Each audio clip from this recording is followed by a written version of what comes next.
pagbabanta, nakakabahala ang mga pahayag na narinig natin nitong mga nakarang araw. Nandyan ang walang pakundangang pagmumura at ang pagbabanta ng planong ipapatay ang ilan sa atin.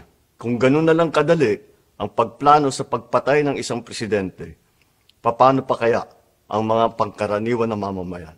Yung ganyang kriminal na pagtatangka ay hindi dapat pinapalampas. Yan ay aking papalagan. As a democratic country, we need to uphold the rule of law.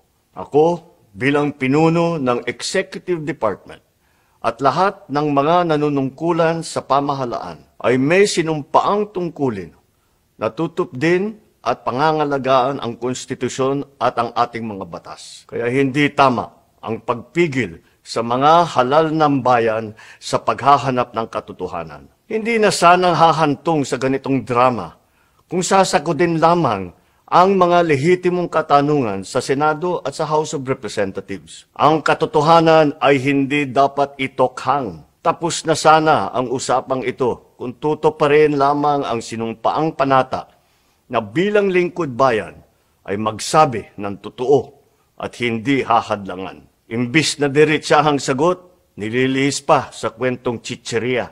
Hangad ko na matuldukan na itong mga pangyayaring ito sa parang matiwasay at magdadala sa atin sa katotohanan. 12 taon din ako nanungkulan sa magkaparehong kamara ng Kongreso. Batid ko ang kapangyarihan iginawad sa kanila ng taong bayan at ng ating konstitusyon. Dahil dito, iginagalang ko ang kanilang gawain bilang isang independenteng sangay ng ating republika. Kahit ang buong executive branch, lahat ng mga ahensya ay hindi nakakaligtas at parating sumasailalim sa kanilang masusing pagsusuri. Bilang isang bansa, marami tayong mga paghamon na dapat harapin at mga suliraning dapat bigyan ng lunas. Sa kabila ng mga pambabatikos, nakatuon ang aking pansin sa pamamahala. Ngunit, hindi natin ikokompromiso ang rule of law. Kailangan manaig ang batas sa anumang sitwasyon, sino man ang tamaan. Kaya hindi ko hahayaan magtagumpay ang hangarin ng iba na hatakin ang buong bansa sa burak ng politika.